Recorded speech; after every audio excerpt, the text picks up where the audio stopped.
La télévision, tout particulièrement, c'est pour ça que j'y suis aussi attaché, c'est un pilier de notre culture. Hein. Elle a joué un rôle très important pour donner une identité, pour que les gens se rassemblent autour d'éléments communs.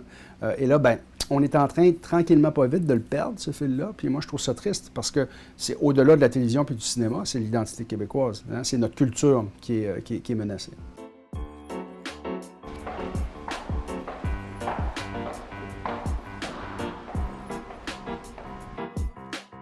Alors, mon nom est Pierre Barrette, je suis professeur à l'École des médias de la Faculté de communication de l'Université du Québec à Montréal. Je suis également directeur de ce département. Alors, c'est vrai que la télévision s'est beaucoup transformée depuis son apparition. Hein. Au Québec, c'est 1952, les débuts de Radio-Canada.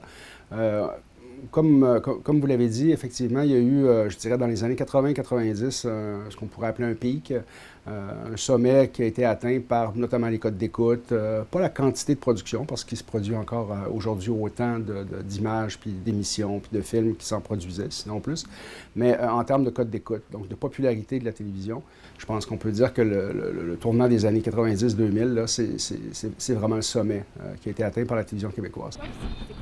Bien, les téléromans, c'est sûr, mais le cinéma québécois, oui, ça arrive de temps en temps, là, mais des comiques. YouTube, maintenant, on tape film québécois drôle, puis il en sort.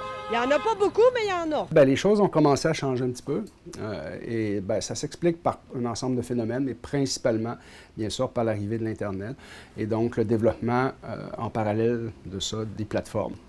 On pense bien sûr à Netflix. Il y a d'autres grandes compagnies comme celle-là qui ont un immense pouvoir, bien sûr, de production. Est-ce que vous écoutez souvent la télévision, là, le câble? Oui, moi oui quand même. Moi pas du tout. Plus rendu sur Netflix, YouTube, puis genre... Non, vraiment pas. Jamais? T'écoutes surtout sur Netflix? Sur des sites de streaming.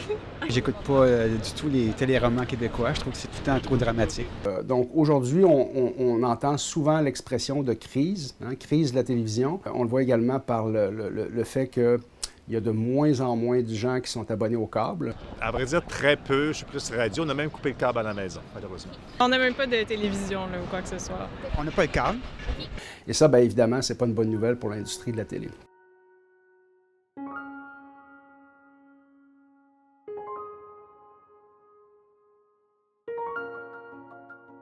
La télévision a été plus ou moins laissée de côté, la télévision traditionnelle. Hein? Le fait d'être assis dans son salon, puis de regarder le soir de 7h à 10h les émissions qui passent dans ce qu'on appelle le prime time, là, les heures de grande écoute, c'est de moins en moins vrai, on le sait. On peut le regarder en différé, on peut l'enregistrer, on peut attendre qu'il repasse, on peut le regarder sur Internet, il y a toutes sortes de façons de ne pas regarder les émissions en temps réel. Quand on sait qu'on peut avoir les contenus qu'on veut, au moment où on le veut, bien, la tentation est forte d'aller là plutôt que de se plier à la programmation de la télévision. Si du jour au lendemain, tu revendiques auprès du public le fait d'arrêter d'aller sur Netflix, bien, les gens ont développé leurs habitudes. C'est des contenus qui sont très imposants. Hein? Tu as accès à des centaines, des milliers d'heures de télévision pour un prix quand même relativement modique. Donc, les gens sont associés, deviennent en quelque sorte un peu dépendants de ces habitudes-là. Donc, c'est difficile de les décrocher de là. Mais là, pour l'instant, tout le domaine de l'Internet est hors contrôle par le gouvernement. Donc, il faut trouver une manière, et c'est pas simple d'un point de vue légal, de trouver une manière de faire contribuer ces gens-là à notre production. Parce qu'ils profitent de nos publics, ils profitent du fait qu'il y a de l'attention pour eux, alors il faudrait en retour qu'ils nourrissent davantage le système. L'information, c'est un autre contenu médiatique qui souffre de l'arrivée des plateformes. On a vu comment a réagi Meta, hein, Facebook, en refusant maintenant de diffuser des pages de journaux, des informations, parce qu'on leur demande de contribuer, on leur demande de payer. Donc, ils se vengent comme ça en refusant l'accès aux médias.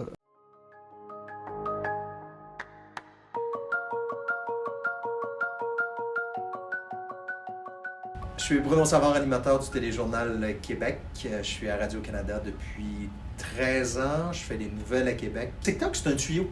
C'est un tuyau par lequel passe de l'information, du divertissement. J'espère qu'on regarde TikTok pour du divertissement parce que c'est ce que c'est à la base. Tu peux avoir vu une information totalement pertinente sur TikTok, mais à côté, malheureusement, c'est que tu vas rouler ta vidéo, puis celle d'après, ça va être une pure fausseté. Fait que tu vas voir quelqu'un qui dit du gros n'importe quoi. Mais son gros n'importe quoi peut être bien spectaculaire, bien percutant, puis c'est ça qui va scorer plus. Tu sais que Radio-Canada, c'est fiable. Tu sais que TVA, c'est fiable. Tu sais que le Journal de Québec, la presse, Le Devoir, c'est fiable. Si c'est pas ces sources-là au Québec, par exemple, puis je dis pas qu'on détient la vérité, puisque, tu sais, il y en a qui pensent que parce qu'on est dans les médias traditionnels, on pense qu'on détient la vérité. C'est pas ça. La différence, c'est que moi, je peux pas arriver en ondes, puis mes collègues peuvent pas faire ça, arriver puis sortir une information qui est... Ça a l'air que, puis on a entendu dire que, hey, nous autres, on passe notre temps à valider puis à contre-vérifier. On a essayé de mettre une réglementation. Hein? C'est ça que le gouvernement a essayé de faire avec le projet de loi. Sauf que Meta réagit en fonction de ses propres moyens. Hein? Donc, c'est une compagnie privée, Meta, c'est pas public. C'est pas Radio-Canada. Hein? Et donc, ils réagissent par leurs propres moyens, c'est-à-dire en bloquant les contenus. Ils ont toujours le droit de bloquer les contenus qu'ils veulent. Hein? Donc, ils réagissent un petit peu en mauvais citoyen corporatif. C'est-à-dire, OK, vous voulez nous faire payer, OK, vous voulez nous faire contribuer, bien nous, on va réagir à la hauteur de nos moyens, c'est-à-dire en refusant de diffuser les pages de journaux, en refusant de donner de la visibilité à l'information. C'est disponible sur une plateforme qu'on appelle la télé traditionnelle. Puis là, quand on dit traditionnelle, on a l'impression que c'est dépassé, là, puis que c'est du rigodon, là.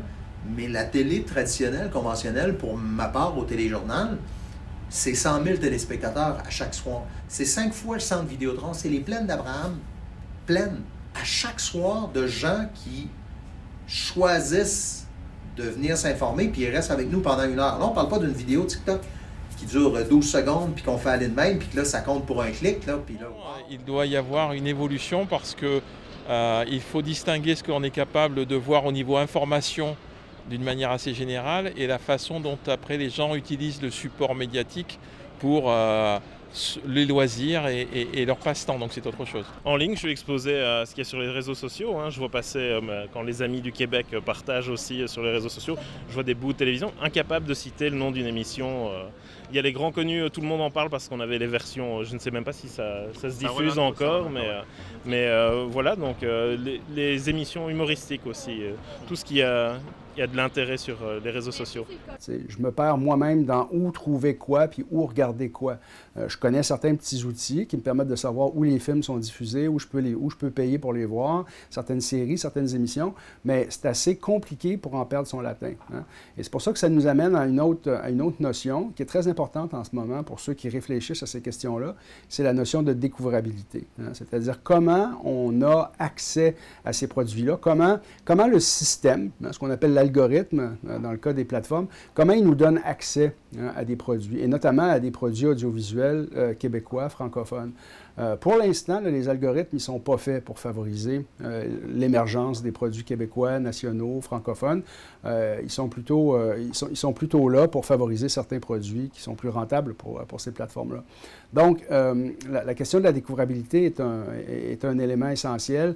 Se donner les moyens à différents endroits, de différentes façons, pour que les Québécois qui veulent regarder du contenu québécois y aient accès. Quand on leur montre qu'il existe une culture télévisuelle, cinématographique, québécoise, habituellement, il y a un intérêt qui se développe. Il y a quelque chose, il y a un lien qui se développe, il y a une accroche qui se fait. Puis une fois qu'on est accroché, je pense qu'après ça, on ne décroche plus. Hein. On reste, on veut continuer à s'associer à cette culture-là parce qu'on s'y reconnaît. Ces émissions-là, ces films-là sont faits pour eux, pour nous.